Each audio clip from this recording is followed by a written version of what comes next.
Dr. Amos Wilson, but I would like to give a brief synopsis of his disposition. Number one, Dr. Amos leads a professional career that has now established itself as status quo. He has appeared before many public forums, including radio and television guest appearances. He has lectured at a large number of colleges and universities, including Fordham, Columbia, Temple, Tulane, New York, North Carolina A&T, Florida A&M universities, and others. He has also lectured before many groups, conferences, and organizations, both lay and professional, including the National Association of Black Social Workers, the National Association of Black Psychologists, the Rockland Children's Psychiatric Center staff. Twice he has been invited to appear before the New York State Assembly's Committee on Children and Families and the Centers for Disease Control in Atlanta. Dr. Wilson was called upon to testify before the Government Operations Committee, chaired by the Honorable John Conyers, regarding the National Institute of Health's Federal Violence Initiative. Dr. Amos has 4 profound books. One is The Developmental Psychology of the Black Child. 2, Understanding Black Adolescent Male Violence. 3, Awakening the Natural Genius of Black Children. And 4, Black on Black Violence. Brothers and sisters, remember, we have to study, but most of all, we have to practice. We have to serve as an example because the power of example is the most moving force. But it is time, almost the year 2000, that we must affirm that and truly be that beginning that never ends. So let's give a warm African welcome for Dr. Amos Wilson.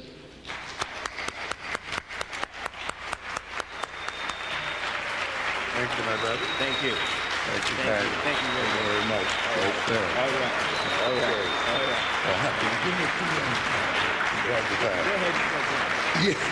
Okay. Thank you. Thank you very much. It's indeed a pleasure to have been invited to speak with you this evening and to share this time with you this evening, and to wish you all the best of the coming year and the years to come. I'm going to talk a bit about special education this evening. I want to beg your indulgence, though, because for many people it may not appear that I'm talking about education directly. We have to be aware of the fact that sometimes we really may not serve ourselves so well when we appear to come directly at a problem such as special ed, you see. Because sometimes when you come so directly at it, you omit looking at the context of the problem. And we also have to watch the tendency, due to our being here in this system, to focus so exclusively on one issue that we ignore other very important issues. This system, for instance, tries to get us to talk about problems that confront us as people and not consider the political, economic context in which these problems are generated. And often, though we are well-meaning, when we do this, we end up not solving the problems. So I'll beg your indulgence because I'm going to talk a bit about some things that may appear not to be directly related to special ed, but I think you will realize that they are. I want to start off by indicating that for the African in America, whether as slave or as so-called freedman, has always been subjected to a special education. And this is the thing that we have to recognize. We have to forget that this thing called special education is something special. There's nothing special about special education. Black people have been specially educated from day one. We've always been the subjects of a special education. So this thing that you call special education is special education within special education. It's just a subclass of the general special education to which we have been subjected as a people and to which we are now subjected as a people.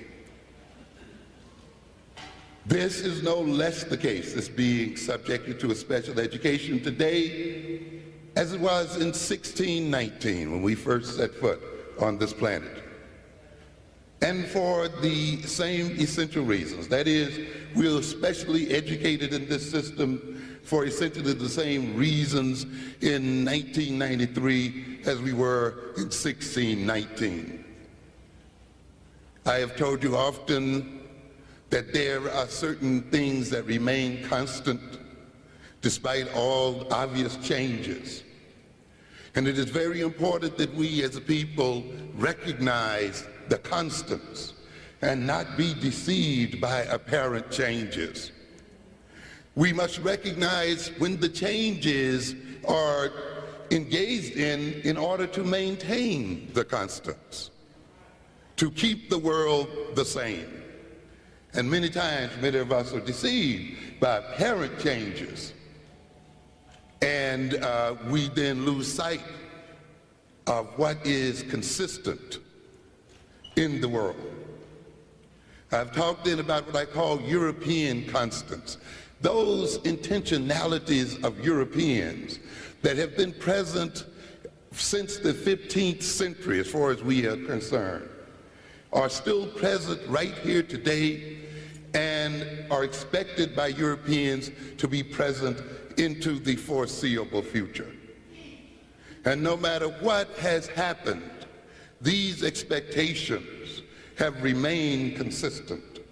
And if there have been changes, and drastic changes in terms of our relationships to Europeans, these constants have remained the same, and these changes have been engaged in to maintain them. Some of those constants you've heard me mention. One, of course, which is very important, which we see operating in Africa today, which we've seen operating in Panama, in Grenada, and which will operate in the future on the African continent and other places where African people are, is what we call the military differential. With Europeans who are 10% of the population, their continued dominance rests on their maintaining superior military force. In fact, to a great extent, our being over here today is the result of military differences. There is no intention for the Europeans to equalize that differential between Africans and themselves. That differential has been there since we met them, and it has really not changed up to this very moment. And we see it operating in Africa at this very moment. And there is the intention that it will continue to operate in the world. Hidden behind this intentionality are a lot of glorious looking things, such as non-proliferation treaties. The treaty that Bush just signed with Yeltsin, perpetrated in the name of peace, when it is nothing more than an intention to maintain European power by limiting the growth of military power on the part of non-European people.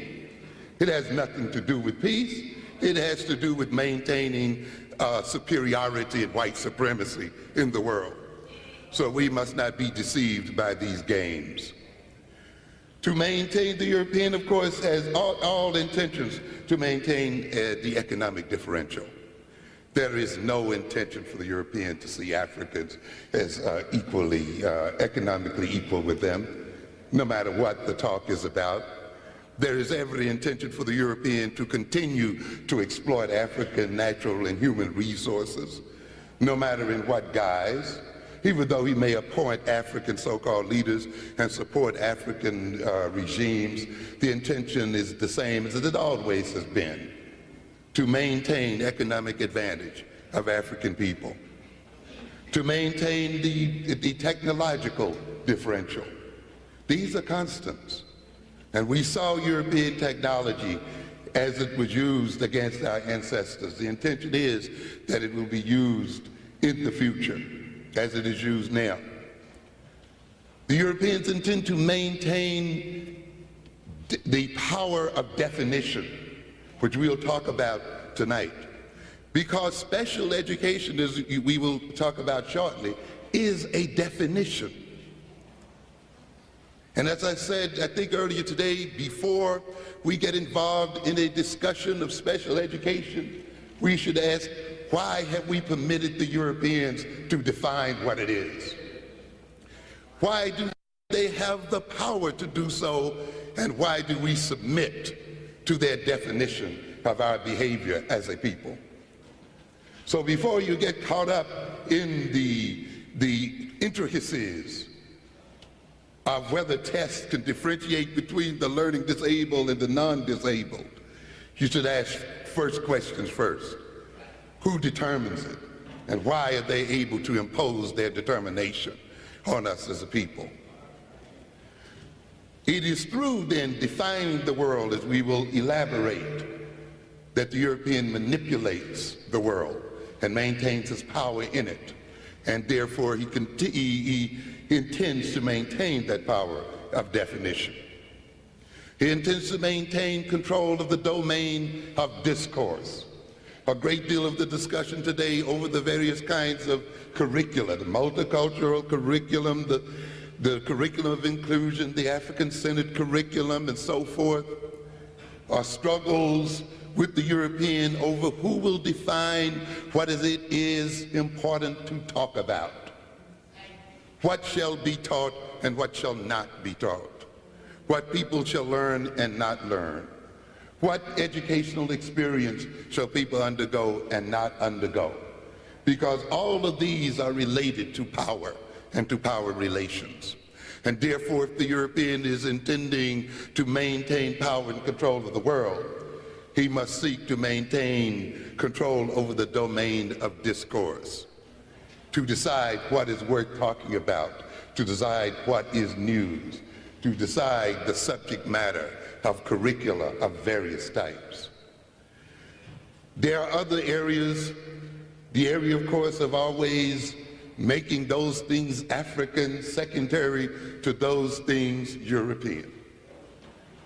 These constants were there from the beginning, they're here now, and there's every intention for them to remain in the future.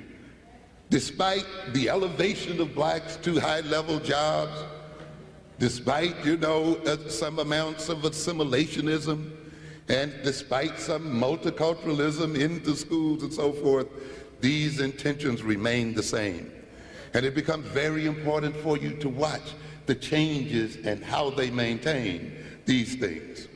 Because if you are to gain power in the world, it must be these very things which must be changed, ladies and gentlemen. The education of Africans has always revolved around education for servitude. That has not changed one whit. I have warned in Awakening the Natural Genius of Black Children that the main purpose of education is not preparing black children for jobs. It is not preparing them to work for white folk. That is not the main purpose of the education of our children or our people. For if that is our main purpose, then it means another constant has remained in the world, and that's the constant of slavery under a different name. Now it's called looking for a job, with the same people having the jobs and the same people determining our wages. If you're talking about true change in the world, then you must educate yourself to create your own jobs and to employ yourself. But today, education for blacks, I don't care how high it is essentially still being defined in terms of servitude. And we think, when we are educated, in terms of how and where we will be employed by Europeans. That has to change. But the education of black people from 1619 right to this very moment has had this as a central tenet: training black folk to serve white folks' interest. Training black folk to be as productive as possible for Europeans, with the Europeans owning the means of production. Education that was separate and unequal. And believe me, I'm not an advocate of integrated education. Education that was ultimately and is ultimately degrading to black people has not changed. It was that way from the beginning, and is that way right now. Education that ultimately insults the history and culture of African people. Education that is Eurocentric, meaning an education that prepares black people to maintain European power as the central power in the world. Education of black people according to the white man's estimation of black intelligence and his need to shape and direct it. I've warned you before that you need to change the definition of intelligence before you get into an argument with Europeans as to whether their tests are measuring intelligence or not. You must ask, what is the political function of your definition of intelligence? What is the political economy of your definition of intelligence? And why is it that the way you define intelligence always ends up that means intelligent people work for you and your interest? So consequently then, we must recognize as an African people that the ultimate goal of intelligence must be that of preparing a people to solve their problems. The way intelligence is defined today and in America is such that if we as African people are said to behave intelligently, we are behaving in ways to perpetuate our oppression and to maintain European power over us. And therefore it becomes important to the European to define what intelligence is and to define how it is measured, and for us to engage in futile arguments as to whether it's caused by cultural differences or genetic differences, when it really is not even the point. According to Henry Allen Bullock, author of A History of Negro Education in the South from 1619 to the present, in the beginning there was no thought of educating Negroes. Yet the necessity to do so was always present. You see, ultimately the white man is faced with a dilemma. In his heart, in a way, he would not like to educate us, but the very structure and demands and dynamics of his economic system, in a way, forces him to do so. And so even though he had no intentions, and you can see in the history books some overt statements about not educating blacks, and of course if you read the history of Frederick Douglass, you saw the issue there of the slave master and his reading abilities, what kind of problems they created. But in a sense, the white man's education of the African man under white supremacy has been very ambivalent, both intentional and non-intentional. Bullock goes on to say that soon after the establishment of the slave regime in the American South, there was set in motion unintentional processes destined to introduce the first of many educational opportunities that Negroes were to have prior to the Civil War. Because we must recognize that the plantation system and the slave system was what we call a rational system, in the sense that it was an organized economic system and operated according to definite goals and intentions. And another expression of rational business practice in terms of the slave system of the South appeared in the attempts of planters to utilize their labor efficiently. you see. So if you've got an economic system, whether that system is called slavery or not, ultimately you want to make it function efficiently, to get the greatest bang for the buck. A complex system of division of slave labor was instituted on every plantation, and all of this was done in pursuit of maximum production per unit of slave labor. If you would read the magazines during this period, you will see great discussions as to how to maximize production on the plantation, how to relate to the slaves, how to train them, and how to motivate them so as to maximize profits. So within the broad limits of this rational system, he, the slave master, was expected to require and get absolute obedience, loyalty, docility, diligence, and other patterns of behavior considered essential for profitable production and survival of the slavery economy. Another constant that has not changed, has it? Not at all. For, ladies and gentlemen, this is the central essence of the education of African Americans today. To maximize what? Production for Europeans, and to establish in the African body absolute obedience, loyalty, docility, diligence, and other patterns of behavior considered essential for whom? For Africans themselves? No, profitable for production and survival of the European economy. That's why we define ourselves in terms of our education as preparing to get jobs from Europeans, and how best to what? Qualify ourselves to fit in the European economy so that we can aid its efficiency. The laws of every slave state backed the normative line which he, the master, could draw, and every slave was expected to fear the consequences of any deviation from the range of tolerance his master set. And we shall see again, these rules that determine special education still have these things in mind, because these rules are rules that determine deviancy and non-deviancy. And their purpose is to correct deviant black behavior and bring it back in line with European economic and political intentions, and to create in our children personality orientations and behavioral orientations that are supportive of those intentions.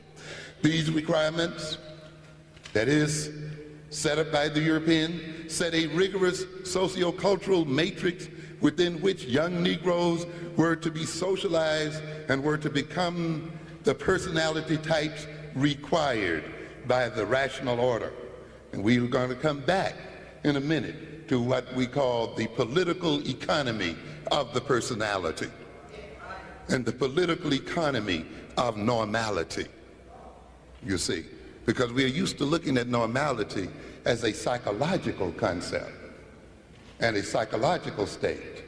No, ladies and gentlemen, normality essentially is a political and economic state, not a state of psychology. So however, we've been deceived, you see. But we'll get back to that in a minute. All the slaves could not be efficiently utilized as the rational system required unless they were trained in the ways the system by law itself prohibited it. In a sense, the system broke its own laws in order to increase its efficiency. And even though it might have had laws against teaching slaves to read, slaves still were taught to read. And teaching slaves other things, slaves learned many skills and so forth. Why? And in a sense then, slaves started their education on the job in America and received on-the-job training. They also were hired out in other professions where they earned monies for their masters and brought the money back. With all due respect to Malcolm X, there were greater divisions than field hands and house servants. There were deep hierarchies of slaves. with numbers of skills and so forth. The slaves not only worked in the house, or not only worked in the fields, but they worked throughout the Southern economy. They were millwrights and carpenters and blacksmiths and shipbuilders and all other kinds of things you could name. You recognize that in many areas of the South, after the emancipation, there were more skilled black laborers than there were white laborers as a result of their training on the plantations. And that is a whole nother story. And it's amusing today to see people talk about black people as unskilled, as if our lack of skills were here since we started. That was not the case. We had to be de-skilled as a people in this country. And those skills began right on the plantation. We were hired out. In a sense, then, the plantation was the first training school for African people. And to a great degree, the slave masters recognized, as they do today, that a trained slave could sell for more on the marketplace. And therefore, when you went on the auction block, the more skills you had, the more he could fetch for you. In fact, some of the skills were developed as an investment so that when the slave was sold, he would bring more than was invested in it. Sounds like today, ladies and gentlemen? Sounds like this kind of thing when we are told and we tell our children to build your marketable skills so that when you go on the auction block in front of your white employers, you can demand a higher price because you can project the skills that he has set in you. What do the French tell us? The more things change, the more they remain the same. And this capacity we must maintain, or else we will be deceived by superficial changes, as so many of our people are. Some of you heard me on the radio this morning. You heard some references to Colin Powell as representing some advancement for African people. And yet those of us who have a little knowledge of African history and of the history of the Byzantine Empire know very clearly that there were slave generals. Yes, generals who led massive armies who were slaves. And despite the fact that they were generals and led imperial armies, they were slaves just the same. So the idea then that you're going to have an African man under the power of European and white supremacy being a general, that he represents some kind of power and advancement for black people, is a delusion.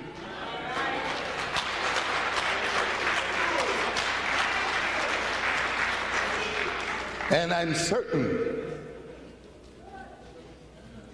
if you read people even like Chancellor Williams, and God bless his soul and rest his soul, who talks about those Africanized Arabs also leading those armies against whom?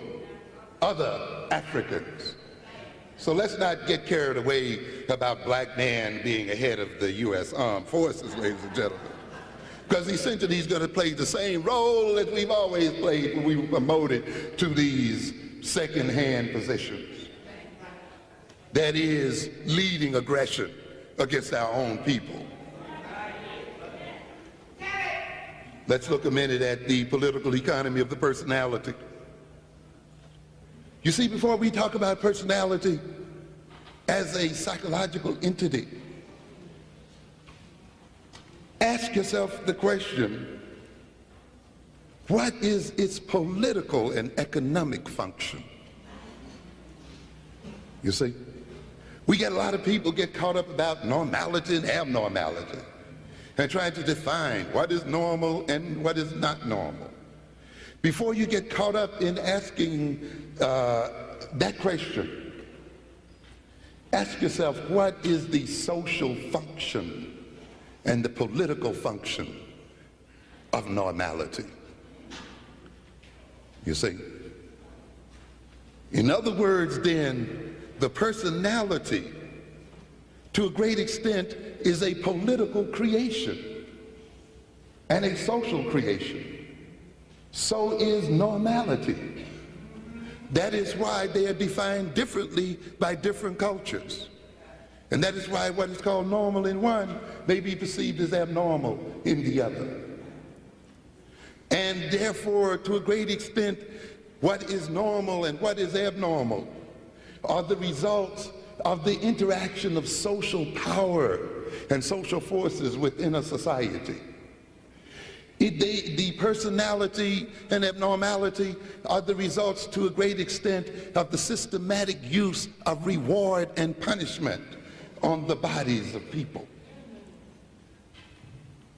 Threat and intimidation, control of information, control of interaction and social interaction in such a way that over time people tend, as a result of social conditioning, to behave in particular ways. And often then, those who define what is normal and what is the normal personality are those in power. And their definition of personality and normality involves then the conditioning of people in such a way that in relating one to the other, in those people perceiving themselves in particular ways, in perceiving the world in particular ways, they maintain a social and economic system. They respond to particular authorities and particular types of stimulation and specific types of signals. Am I making myself clear?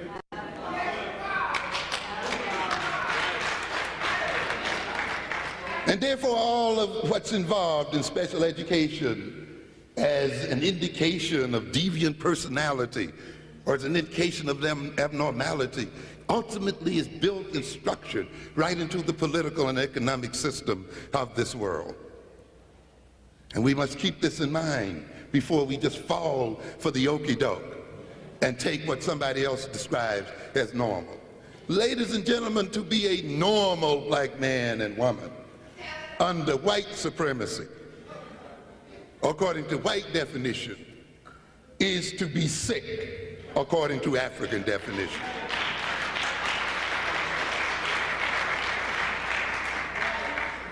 Yes. Personality and normality involves a particular organization of the person's ways of thinking, the organization of a person's ways of behaving, of seeing the world, of seeing himself, of looking at the world and relating to people in that world.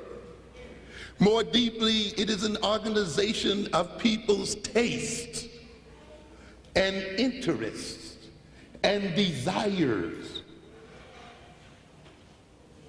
And if you look closely at it then, normal people in a particular society will be interested in those things that maintain that society, will have desires which, if satisfied, maintains the power relations in that society. Am I making myself clear here? Okay? They will be interested in things that maintain power relations.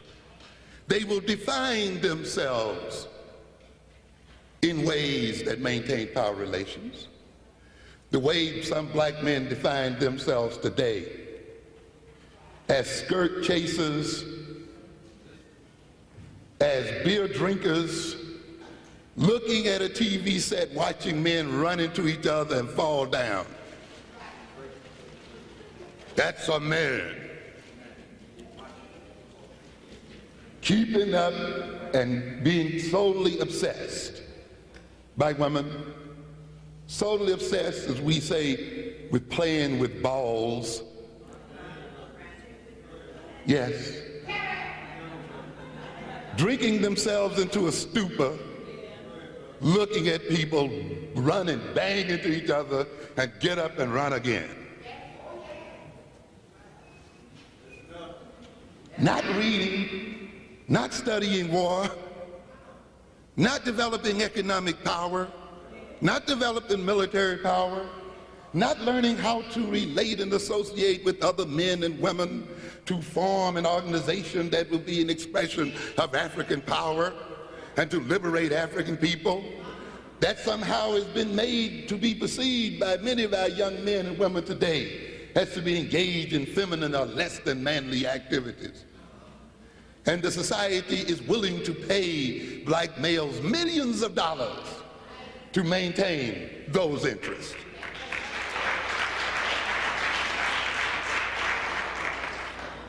That's why I have told you in other contexts that man has little to do with your penis or your testicles.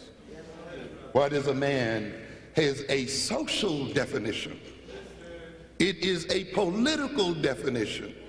The definition of what is a man must be ultimately connected to the needs of the society itself, so that a man in acting out his manhood is maintaining his social group. If man is not defined, and what it means to be a man is not defined socially and in terms of his social group, then he will not be social but antisocial. And one of the major reasons then our males are attacking our own societies and communities today is because they have not correctly defined what it means to be a man.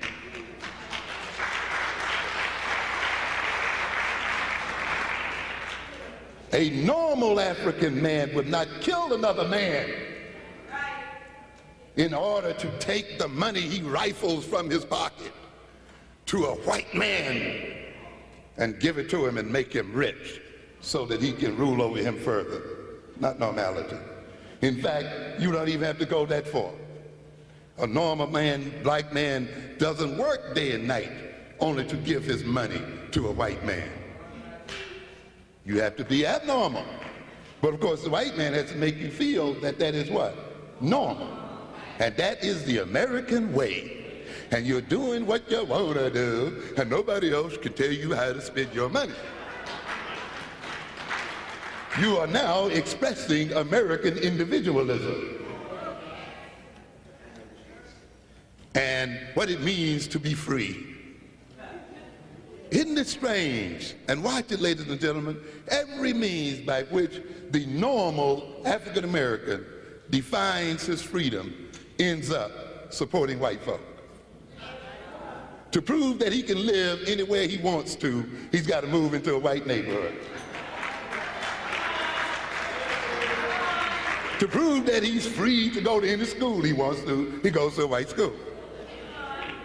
To prove that he can spend his money anywhere he wants to because he's a free man, he spends it with white folk.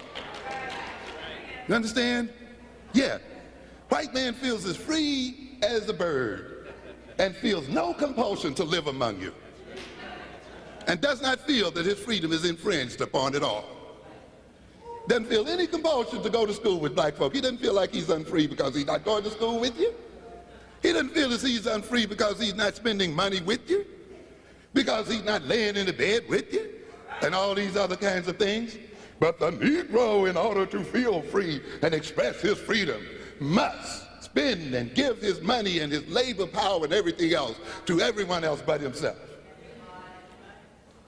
That establishes him as a free individual and a normal individual. So then normality, you see, ladies and gentlemen, more than a psychological function, is a political and economic function. Because as you express your normality, as you express your law-abidingness, you maintain a system. Yeah. You heard me talk about this morning. Our respect for the law.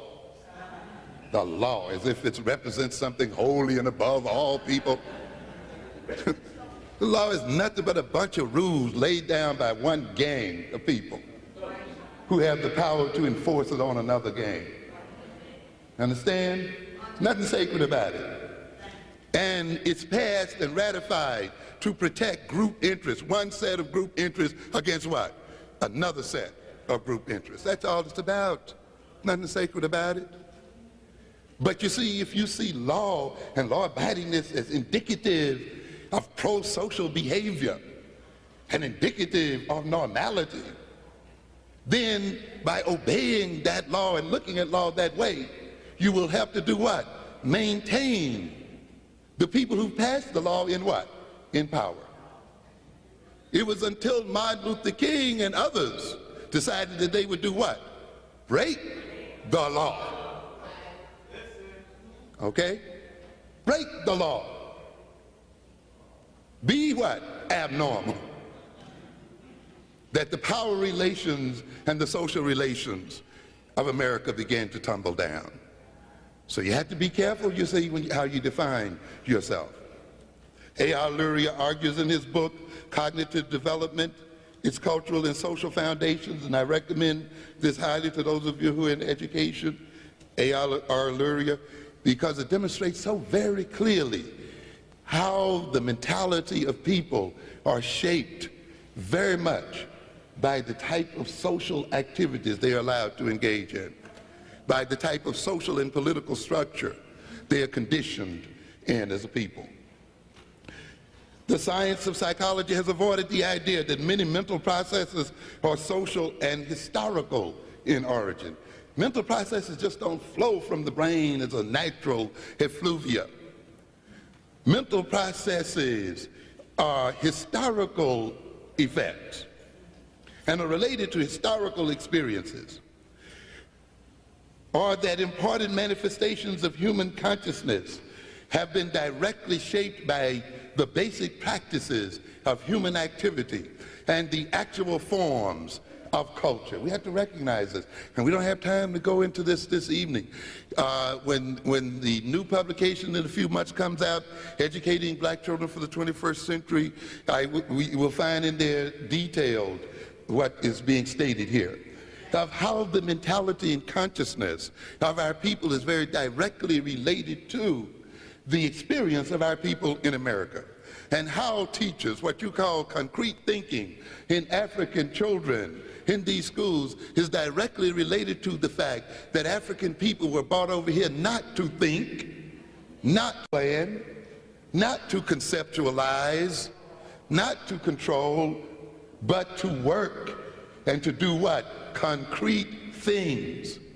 And the whole thrust of the American experience is to seek to shape the thinking styles of African people to fit the role that white people made for them. And therefore, if the roles of African people was to be that of practical workers, concrete workers, then it was in the interest of Europeans to make their mentality concrete and practical rather than conceptual and abstract.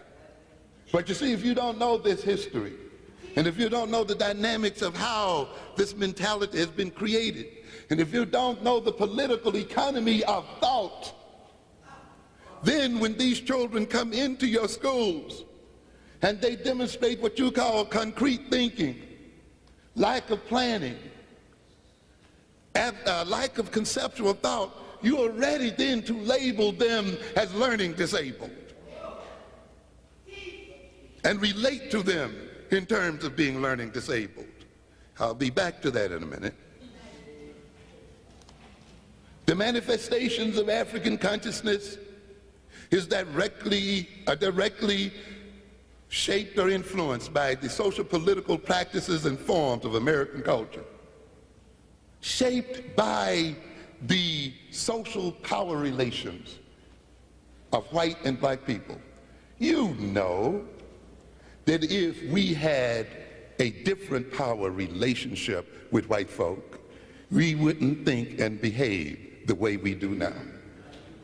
No, we would act differently and behave differently.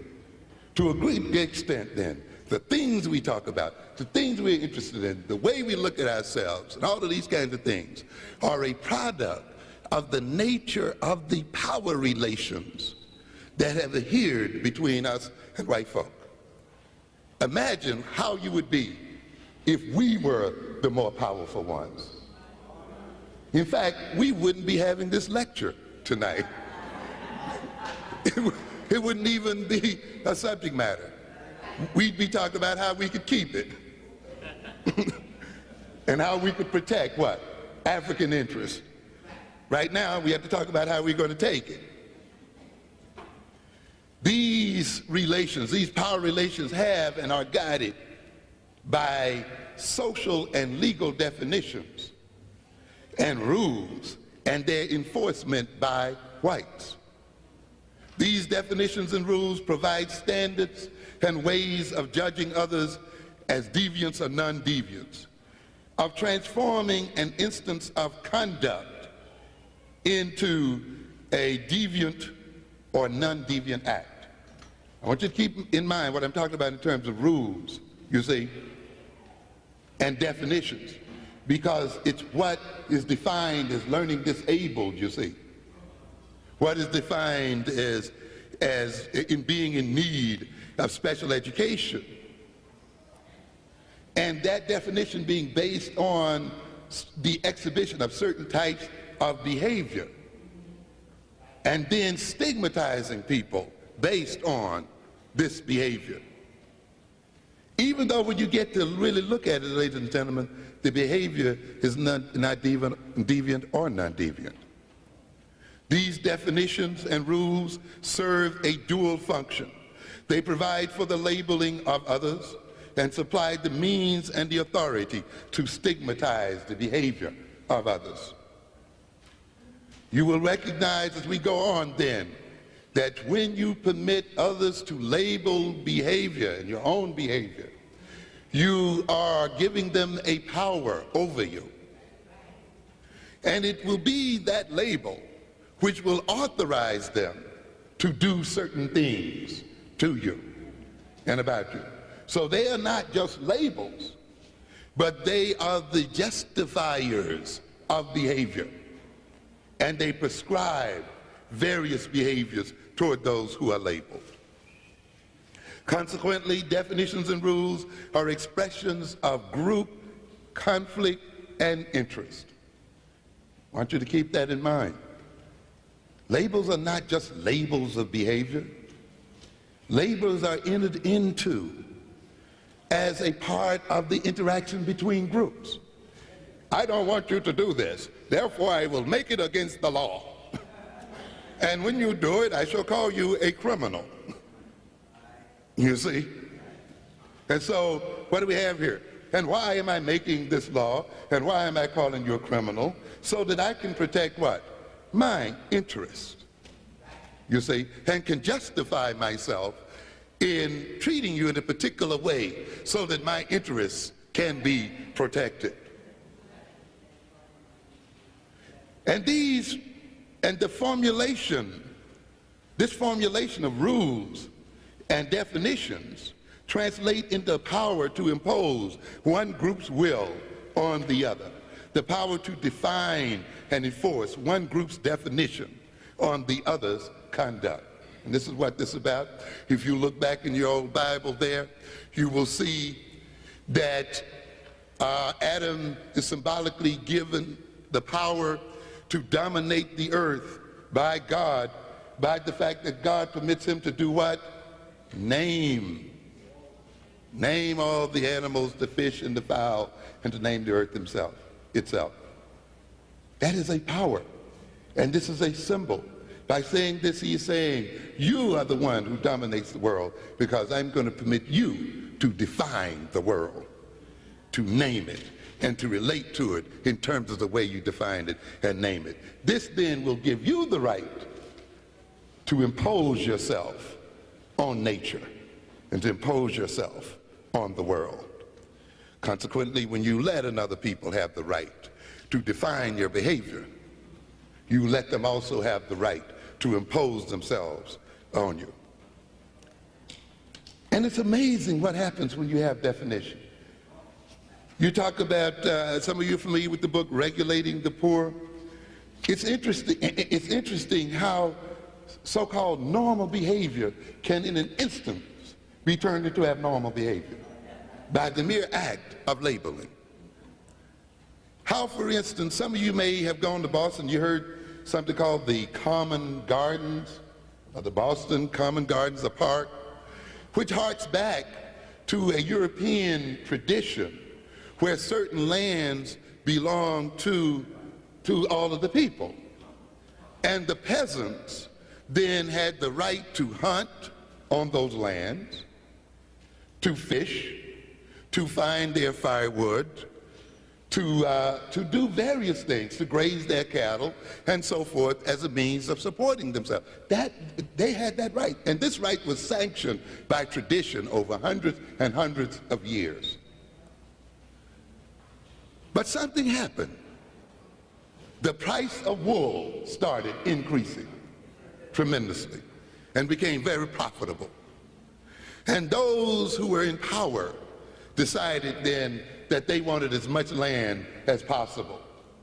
And they went to the British Parliament to get a law passed so that they could enclose what was once common property and fence it off and make this property private. And therefore, overnight now, those people who had been bringing their cattle and doing these things in their normal way were turned into what? Criminals. Criminals. Why? Because their behavior was different? Because they were emitting criminal behavior? No, because the rules had changed. Right overnight, now they became criminals.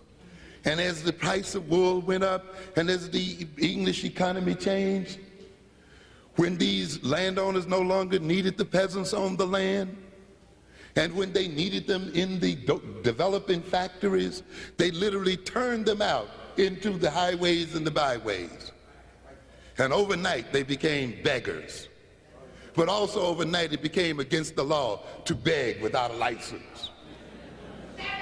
And overnight, it was all right then to, if you didn't have a license, to be beaten until the blood ran. And overnight then, it became possible to talk about the personality of the beggar. And to see the beggar as having a criminal personality, no doubt built into his genes. Yeah, the same kind of game that we have today. A group of people interested in their profits and interested in maintaining power and control passed laws, and overnight then the behavior of our peoples suddenly become what? Criminal and abnormal. And now the same behavior that they were exhibiting before the laws were called become indicative of criminal personalities and of illness and abnormality. Let's wake up. And notice then that the labeling and defining of behavior, again, not essentially and only a psychological process, but it is a psychopolitical, psychoeconomic process. As a matter of fact, I will give you a short publication here shortly called The Psychoeconomics of Black-on-Black Violence. You thought I was through with it, didn't you? Oh, I knew when I wrote the psychodynamics of black-on-black violence that wasn't all of it. No, black-on-black violence is determined more than internal psychodynamics. Because you must recognize those psychodynamics are a reflection of economic dynamics. They are the psychological reflection of economic demands and of an economic system. They do not, therefore, begin in the psyche of African people. They begin in the very economic structure of European people. And it acts itself out through their behavior. Because the purpose of that system is to organize black behavior, as I said earlier, to maintain itself. This is why, ladies and gentlemen, when you get over your anger with Elijah Muhammad, and your unwillingness to analyze who he was because you can't get beyond some act you think, just destroys everything he was about. And you fall into a trap when you do this. I call this super niggerism.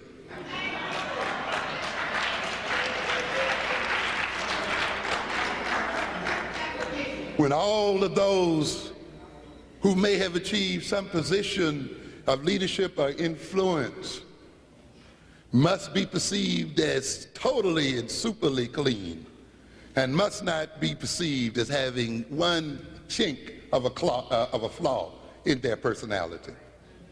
There is no man who is unflawed.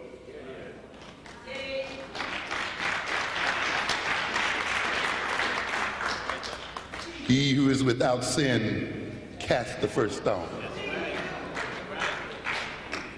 And yet when you demand of your leaders that they be totally saints and total saints, then all your enemy has to do is put one little smudge of dirt on them. And everything of value that they have to offer now is thrown out. And no lessons are learned. Yes.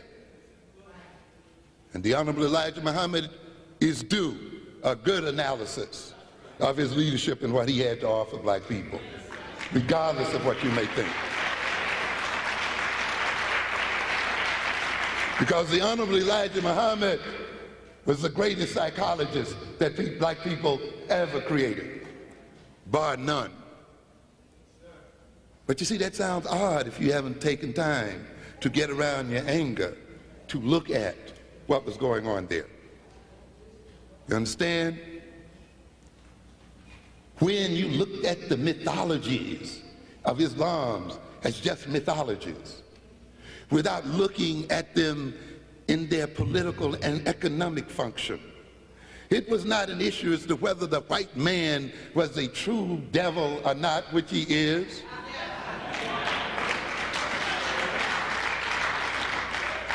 But what would be the result of our behavior if we perceived him as one? You see? If we related to him, what? As one.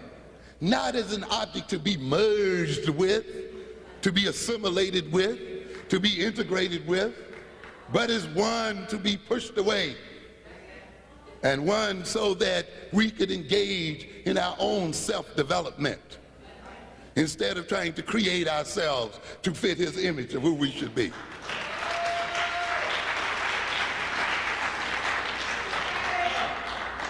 You thought Elijah Muhammad was hard when he dictated diet and taste, but your taste had already been dictated by the Europeans.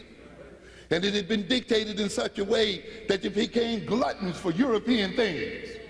And being glutton for European things, you gave them all of your money. You gave them more than you even earned. That's why you're in debt today.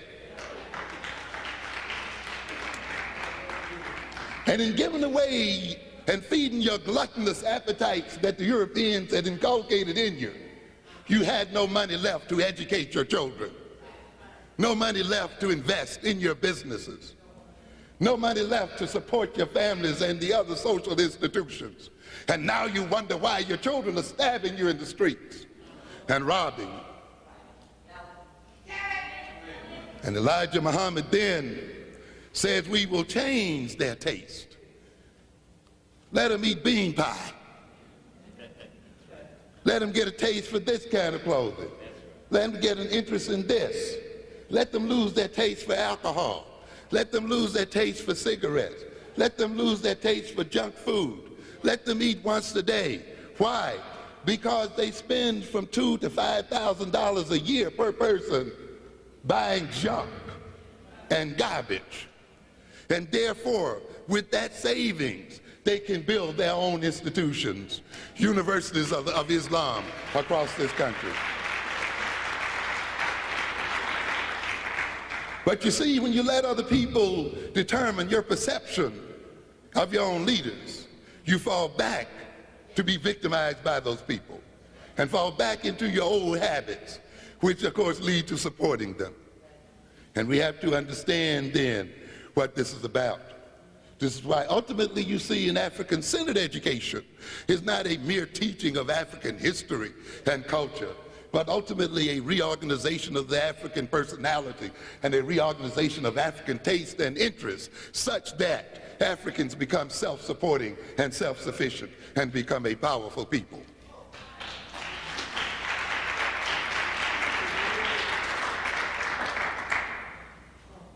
So you have to be careful. You see, black people are absolutists. Yeah, we're absolutists, you know. It doesn't matter whether you're Christian or Marxist or whatever religion or whatever you belong to. When it comes from other people, we hear something and we believe it because it's absolutely true. You see? Yeah, that's true. And you know, and we dedicate ourselves to it. That's irrefutable. Yeah, this will get you in trouble. You know, again, you Christians, Thomas says, Lord, I believe, but help thy mind what? Unbelief. Don't make me believe too much. You got to prove something to me. You just can't come back here and tell me that you got off the cross, man. Show me the doggone. Yeah, let me see something here. You see, we just can't take it on your what? Your word. But you see, the idea of the European is to get us to take him on his what? Word. And he handed us the word. Yeah. And he ended up, though, what did we say? With the land and everything else. Why? Because we believe the word only. Absolutely. Because the word to us appeared true. Now let me quickly show you what I mean by this. A European walks up and says, we shouldn't really see each other in terms of race. We are all human, and the globe belongs to all of mankind. We shouldn't really relate to each other in terms of nationalities. We should be free to move across the earth as we see fit. And we should be free to invest wherever there are opportunities to invest. All of us should have that right. That's called free market. Yeah, free market economy. Oh yeah, that's right, that's right. And of course we're glad to hear from him, you know. Oh, this man has become civilized at last. But wait a minute, you see, you got to ask something. Even though you might not argue with the basic premise, you've got to ask, who is saying this and why are they saying it? What will be the consequence of my believing this? You see, you got to go beyond the absolute truth of something and look at it in the context of power and the context of differences. You see, you got a bunch of people around here telling you, well, we preach universal principles and we talk about universal truths. Then why isn't the bounty of the earth universally distributed? Why aren't the goods of the earth randomly distributed? Why is there a non-random distribution of power and benefits and so forth? And it seems to cluster around the very people who preach universal principles. And the people who believe it most have it least. Yeah. Because you see, that guy who's telling you that we all should be free to invest wherever opportunity lies is the only guy that has what? The money. And therefore, through your very moral belief, you will give consent to being, to having your property owned by others, to have your resources owned by others. And then you'll find yourself wondering, why do good people suffer? It's built in. They suffer because they believe in absolute truth and nothing else. And the more they suffer, those who preach those absolute truths tell them that they suffer because their belief isn't strong enough. So they believe harder and become poorer.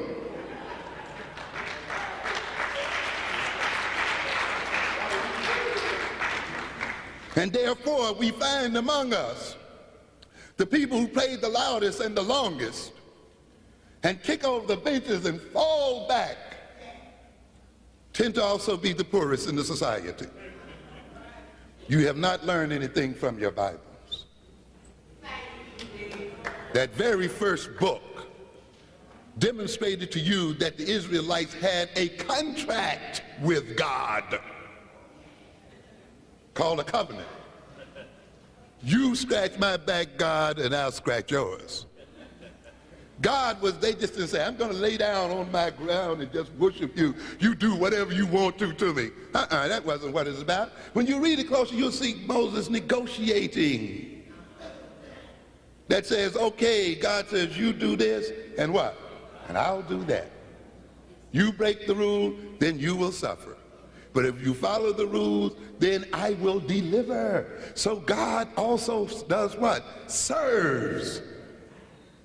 He's not only served, he what? Serves. But the Negro is only taught to what? Serve God. And therefore, we serve religions, but our religions do not serve us.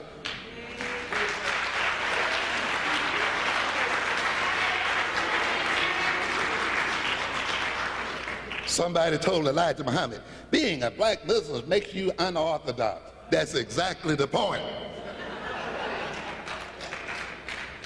Because being black Muslim means that Islam will serve whom? Black folk. It just won't be an instance of black folks serving what? Islam alone. But Islam, being black Islam, becomes an Islam that operates in the service of black folk and black interests. Hope you understand what I'm saying here. You understand? We have to recognize this, so we got to get over this absolutism. And the Marxists run the same game, scientific socialism, same old nonsense. In what way does, you got to ask, in what way does my believing this serve me? And in what way do your preaching this and having me believe this serve you? And say, while what you say is true, and I don't argue against it, I am not in agreement with the consequences. We must also change some other things in our relationship along with this belief, so that in my believing it, I will not be deprived of my freedom or deprived of my resources and of my possibilities. Share some of that doggone money if you believe it so hard.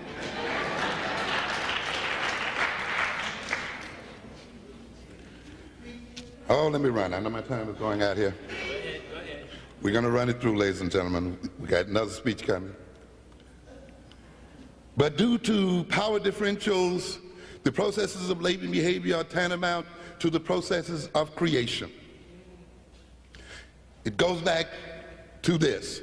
The application of certain rules and definitions to others influence how they are related to. When you put a label on somebody, you are also defining how other people, how that somebody is going to be related to by others. It's not a mere label. It is a prescription for relationships, how other people will relate to this individual. It is also a prescription for how this person will be perceived by others and how they relate to themselves and perceive themselves. In other words, then, the labeling of people affects their perception of themselves and of the world. And by being labeled, then, their vision is transformed. And to a degree, so is their psychology. And so is their relationship with other people. Thus, due to power differentials, the processes of labeling behavior are tantamount to the processes of creation. What am I saying here?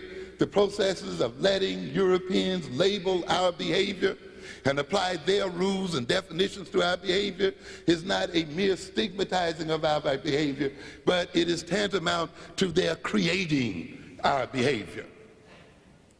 For today, ladies and gentlemen, we are a created people. We have been created by the European power system. We have yet to become self-creating. And we will become self-creating when we become self-labeling. And we become labelers of the world ourselves. When we measure our children and relate to them in terms of our measurement, not in terms of other people's measurement of them. Labeling and the prescriptions it implies may therefore become a part of the problem it is designed to solve. You thought it was going to solve your child's problem when they were taken to special ed? No. It becomes a part of the problem itself. it helps to maintain the problem. It is there to maintain the problem. I was going to do a definition of learning disabled, but in the interest of time, I'm going to skip over that. The process of classifying a child as learning disabled typically begins when a teacher or parent or both becomes dissatisfied with the child's performance in school. And then the child may be tested, or tests are recommended. Why are no tests? There are no tests of the teacher. Yeah.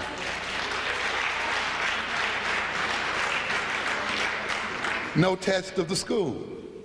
No test of the school system. No test of the political purpose and direction of the educational system itself.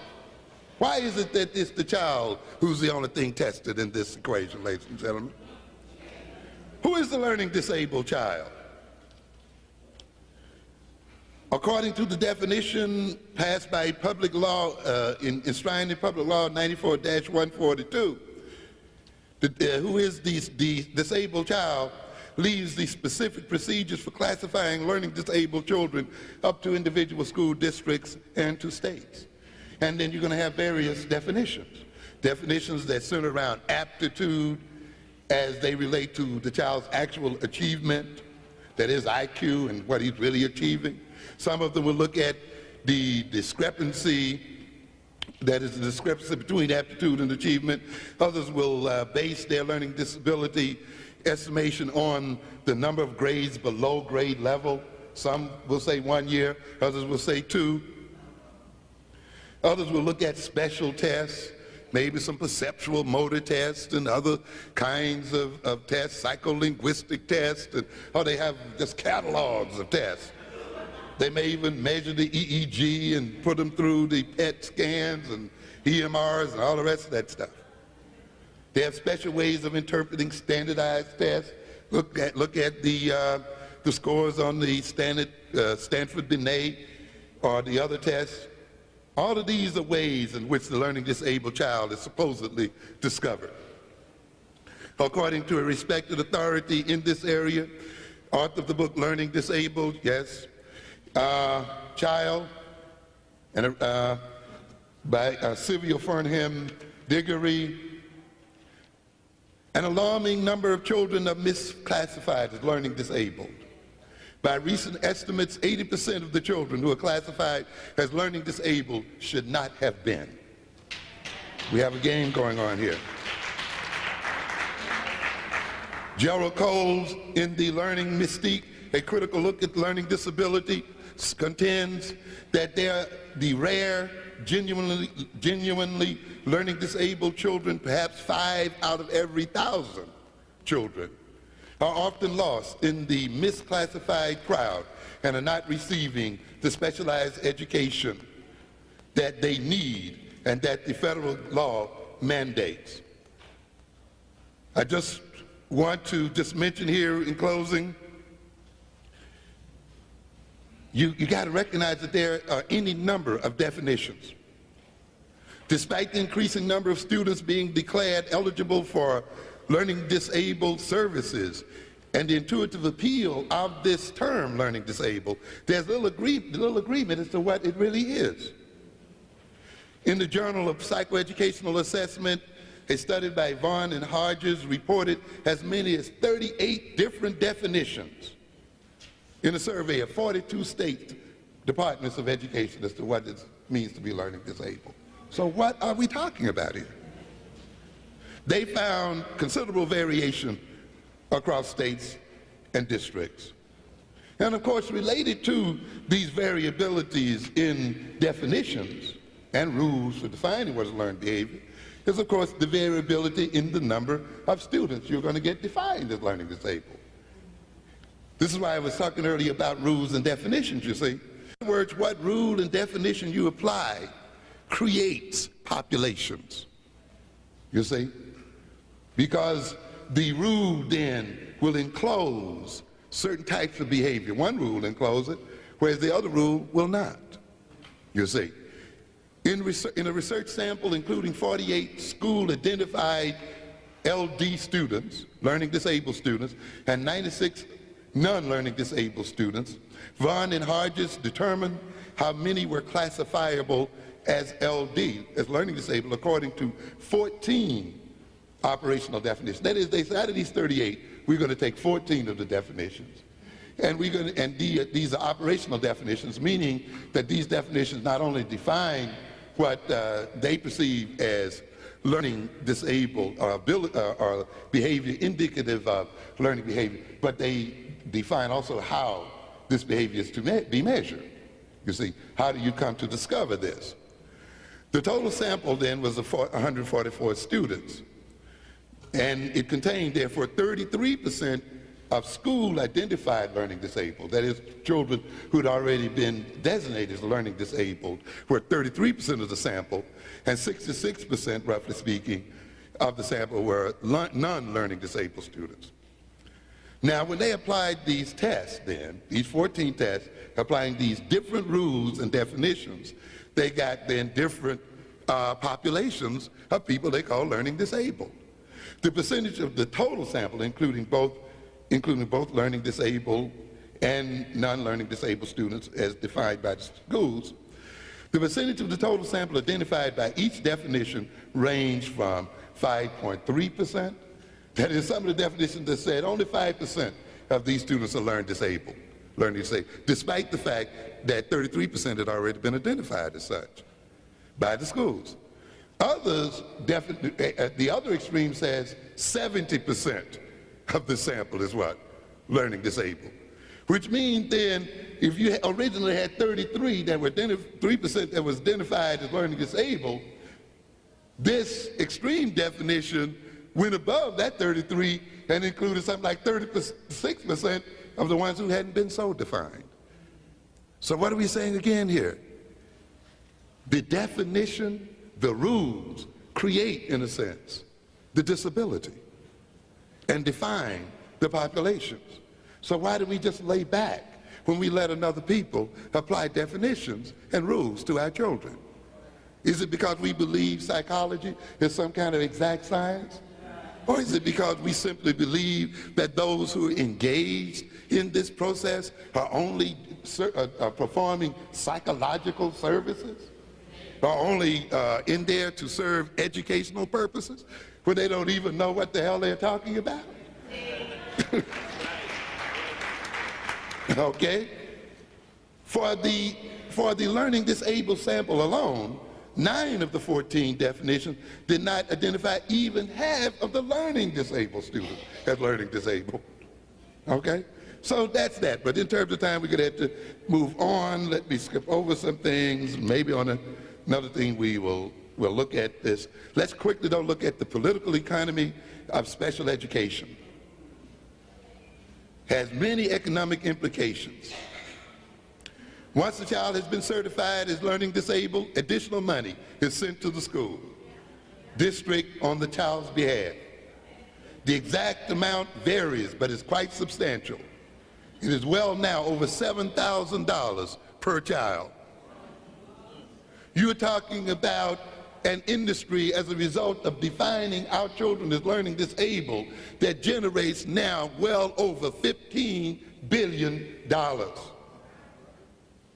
The money is not sent directly to the individual children, but goes into a general budget to pay the special education personnel and buy supplies. So what do we have here, ladies and gentlemen?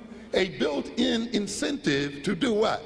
Classify our children as learning disabled because it brings in money to the district. So it's no wonder then that between 1977 and 1986, the children classified as learning disabled moved from 800,000 to 2 million. You'll learn one day, ladies and gentlemen, that black problems and the image of black people as problem people is worth billions of dollars to Europeans.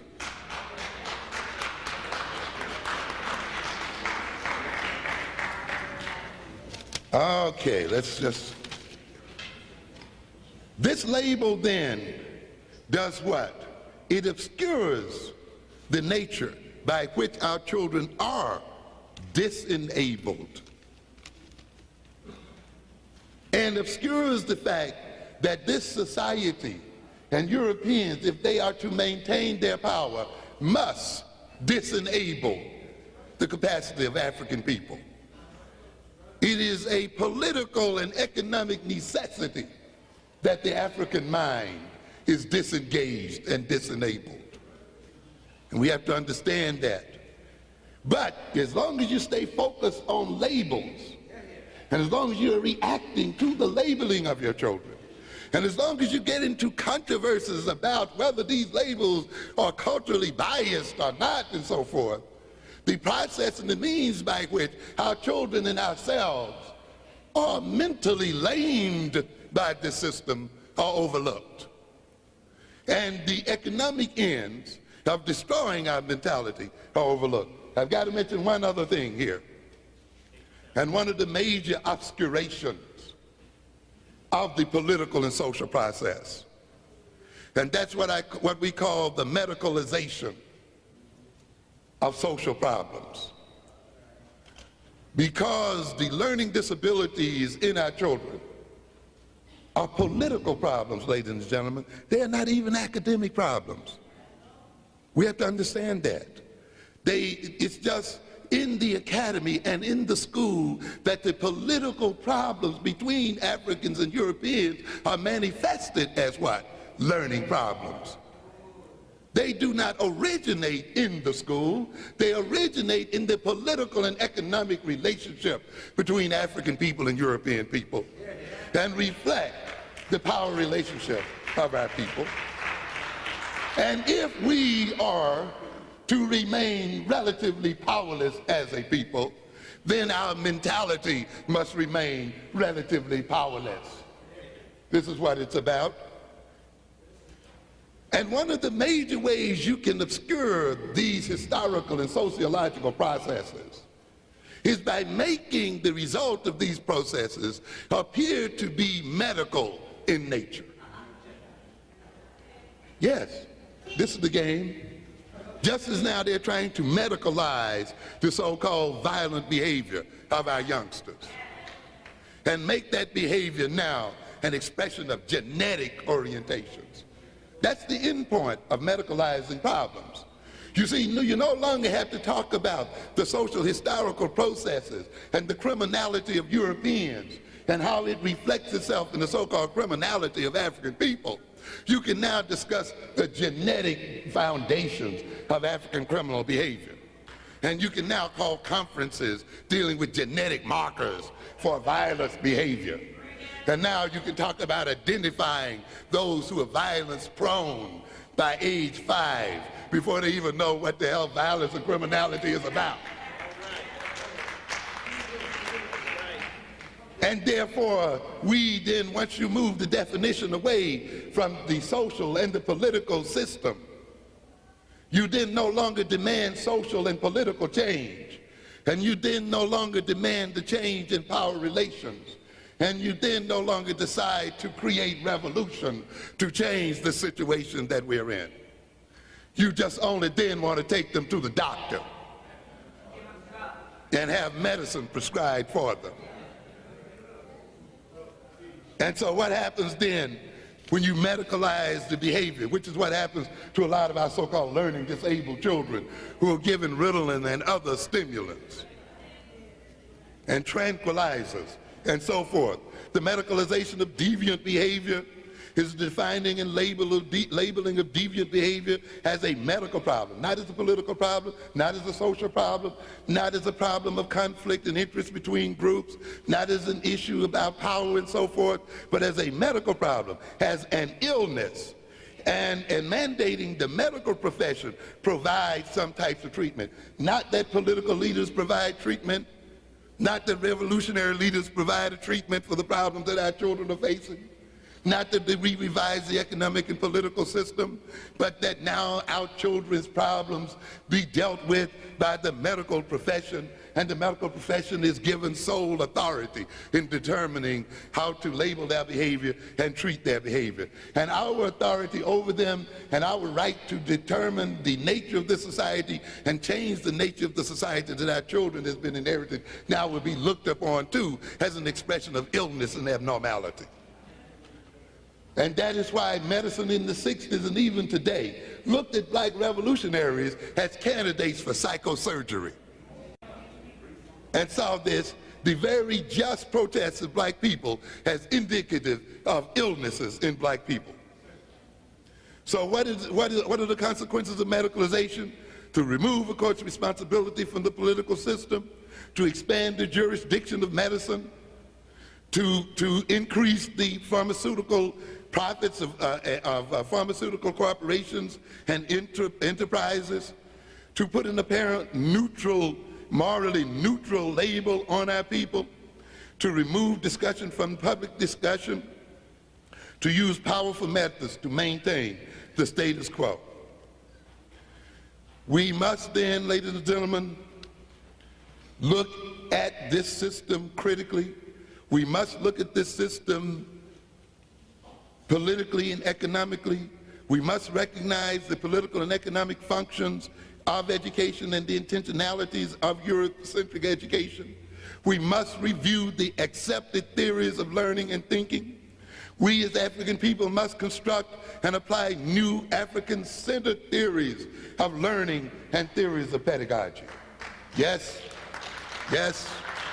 This is why I developed and wrote the developmental psychology of the black child. All school systems are ultimately founded on what I call the implicit child. These schools which your children now attend were schools that were not designed for them, schools not based on their psychology, and yet we have walked directly into them and permitted their structures and original intentionalities and design and so forth to remain. Which means then there is a built-in discontinuity and dissynchrony between these schools and the philosophies of these schools and the methods of teaching in these schools and the psychology of children on which these schools are based and the true psychology of our people and the true intentions of our people. And we now wonder why they have problems. The problems are generated by the very structure and nature of the schools themselves. And they're generated by the fact that African people have not founded a theory of education based on the African experience.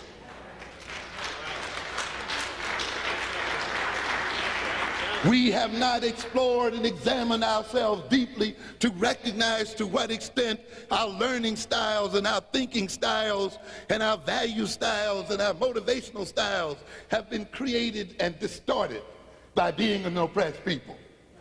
And how those styles represent themselves in our children as they walk into Eurocentric schools, and how they express themselves then as so-called misconduct, as hostility, as boredom, as misbehaving, and all of the other things that are now used as markers to say that they are learning disabled.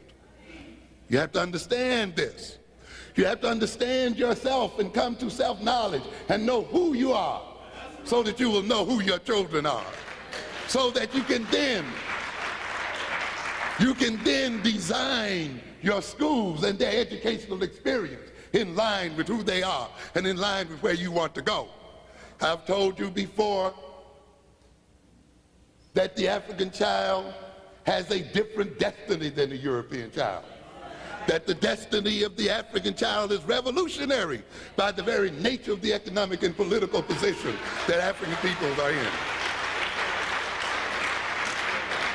It is no way, if you are in your right mind, you could demand that your children have the same education as white children.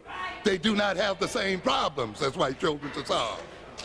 If you were to say that African people do not own even their own nations, if you were to say that Japanese and Arabs and Lebanese and all these other EEZs have control of the African economies, if you can say the Koreans and the Arabs and the others have control of your economies here in America, If you can say whether you go where every black country you go to, the blackest of the people are at the bottom of the ladder, then you must know that the role of the African child is to overthrow the system and to change the power relations here.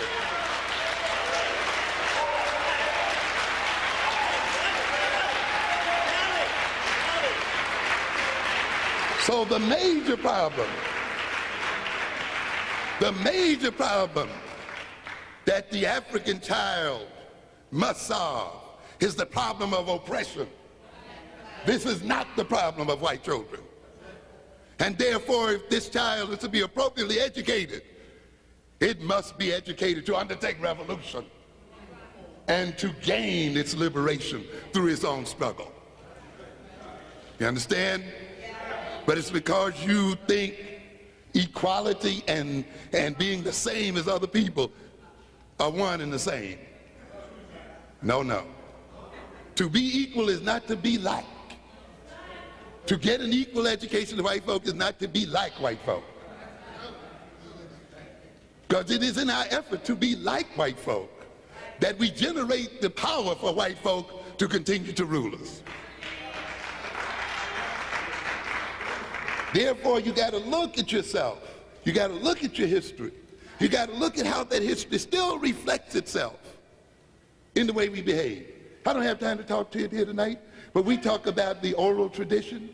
A lot of what is perceived as learning disabilities is still a reflection of the African oral tradition operating in African people today. But of African people coming and children coming out of that oral tradition being placed within the context of a European literate condition. And then using European standards, looking at that behavior is indicative of learning disabilities. Our black children do not come to school behind white children.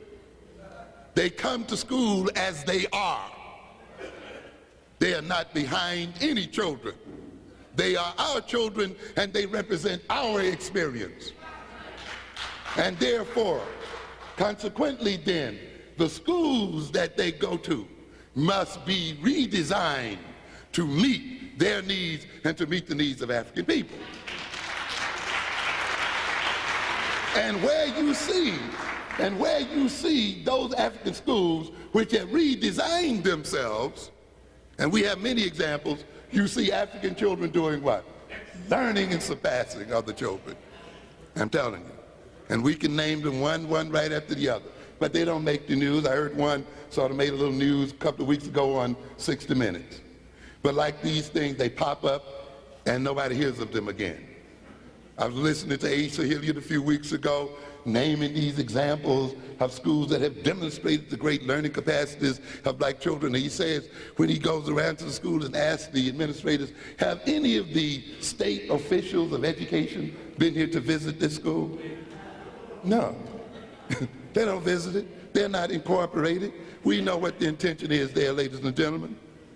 Then, ladies and gentlemen, I have to end it here. I did have some advice for parents who are working with this situation now. Perhaps we can deal with that a bit later.